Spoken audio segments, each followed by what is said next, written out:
If you've only ever seen Kung Fu Panda 2 once or twice, chances are you walked away thinking Lord Shen was just another power-hungry villain with your classic evil genius with daddy issues and a flair for dramatic exits type.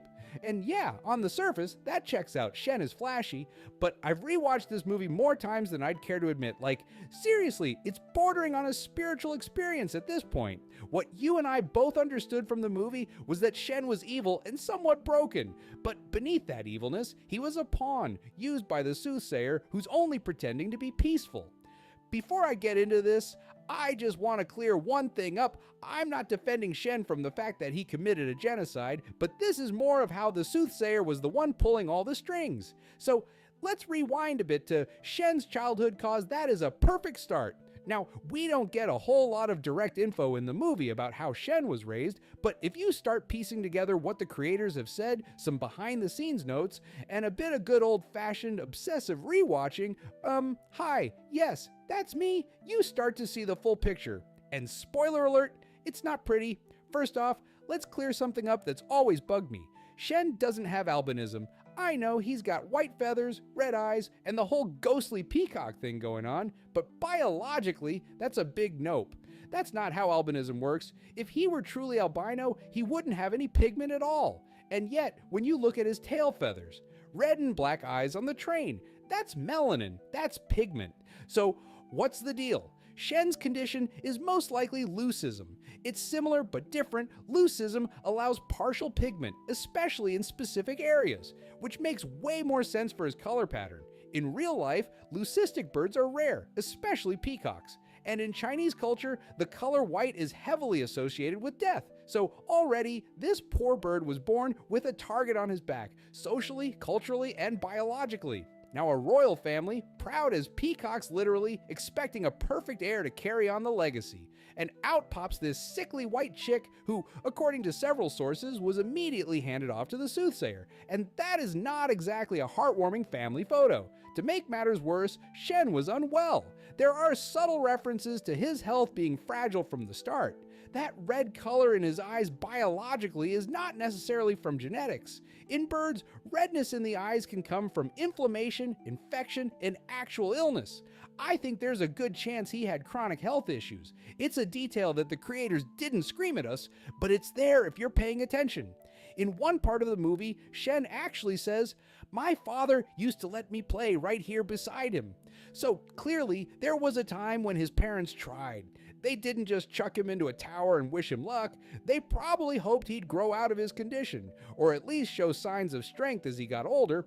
And that brings us to the feathers. A healthy Indian peacock will have somewhere between 150 to 200 tail feathers. Shen has 92, and that cannot be a visual choice by the animators. At some point, his parents must have realized that he wasn't going to grow into a strong, healthy heir. He wasn't even physically complete. And in a world where image is everything, especially in royalty, their last shred of hope, gone with the stunted growth of his tail. From there, things spiraled. His parents, already disappointed, probably began pulling away. And the Soothsayer? Well, I've got a whole separate rant about her coming up, but for now, let's just say she conveniently stepped in as his sole caretaker, and honestly, that's a red flag all on its own. So, if you're wondering how a kid like Shen ended up obsessed with legacy, power, and proving his worth, this is where it starts. Not with cannons or the pandas, but with feathers that didn't grow, eyes that always looked sick, and a family that slowly gave up on him. And once you've been cast aside like that, yeah, it starts to make sense why someone might want to burn the world down just to feel seen. Shen didn't come to all of that destruction on his own.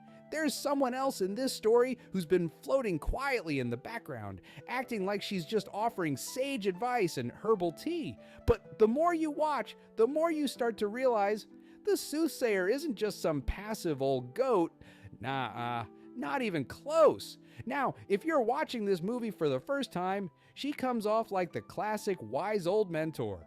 Calm voice, weird cryptic metaphors about inner peace, standard animated mystic behavior. But if you start really watching her scenes, especially in the context of Shen's backstory, you'll notice a lot of shady stuff. We have learned about Shen's story from the Soothsayer's point of view.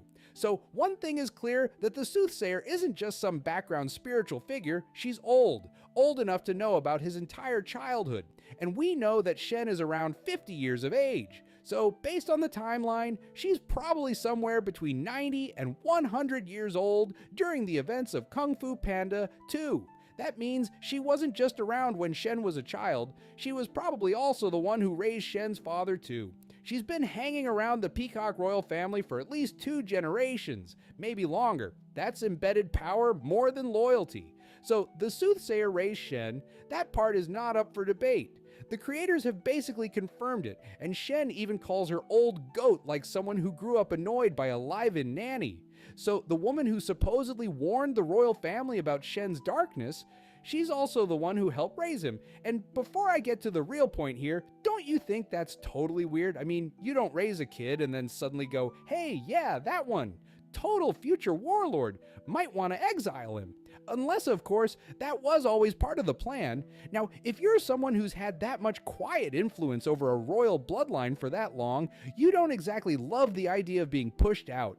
Because here's what I think happened. She saw early on that Shen wasn't going to give her what she needed, an heir to raise. And for someone who spent, a century hanging around royal families, that's a job you don't just give up easily. If Shen wasn't going to continue the bloodline, then she needed him gone so the throne could pass to someone else, someone she could guide from the start.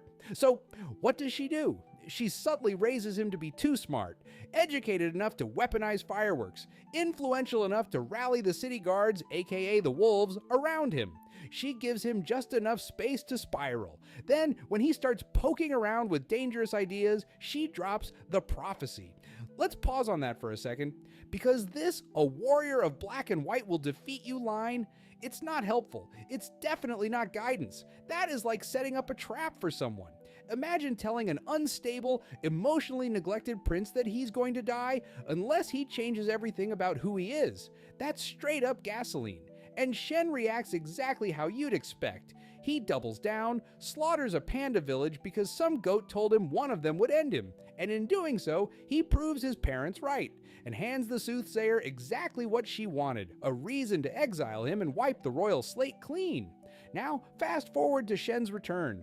He's older, stronger, and more dangerous than ever. And what's the Soothsayer doing? She's still there, still chilling around the palace like she owns the place, still handing out advice, God, even narrating the whole story, still pretending she didn't help light this fire decades ago. And when Shen walks in and she realizes she can't control him anymore, what does she do? She tries to break him emotionally. She brings up his parents. She lies and says they loved him. She tries to guilt trip him about destroying the ancestral home.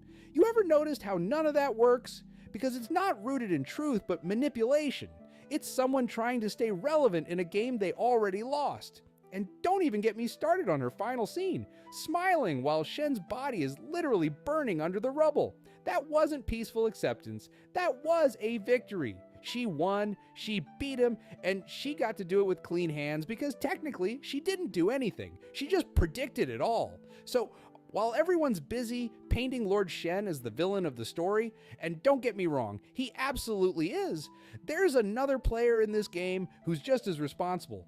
The Soothsayer didn't just foresee Shen's downfall, but she engineered it. Speaking of things that aren't what they seem, this next part might ruffle a few feathers. Pun completely intended, but I'm gonna say it. Lord Shen and Shan never actually fought. I know what you're thinking, but the flashback, the eye, the dramatic pause as Baby Po is carried away. And yeah, I've rewatched that scene more times than I care to admit. But Shen and Shan were never directly locked in combat. What we saw wasn't a showdown, but chaos. And Shen wasn't looking to fight, he was looking to survive.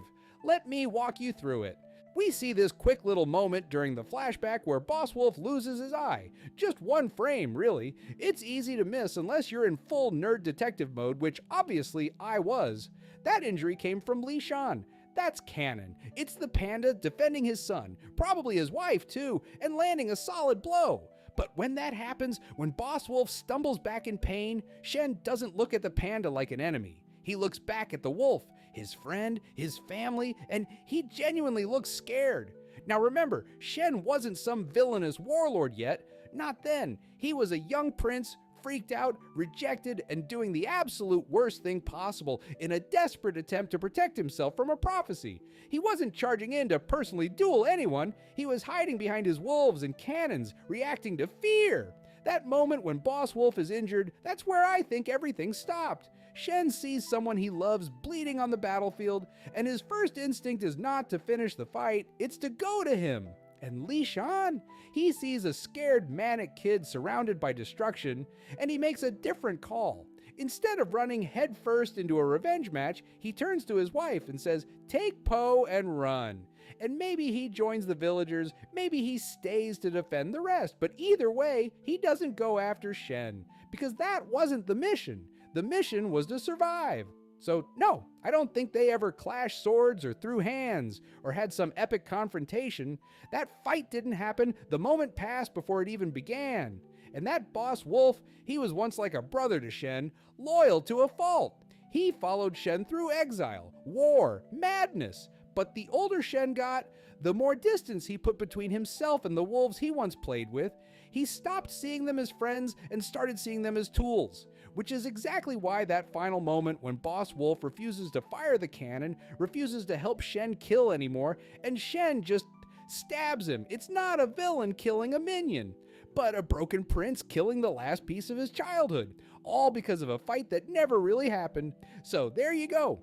The theory that's probably going to get me exiled from the Kung Fu Panda fandom, totally worth it. If you're into this kind of deep dive villain analysis, or just enjoy seeing your favorite childhood movies flipped inside out, you might want to stick around, press the bell icon, and I'll see you around.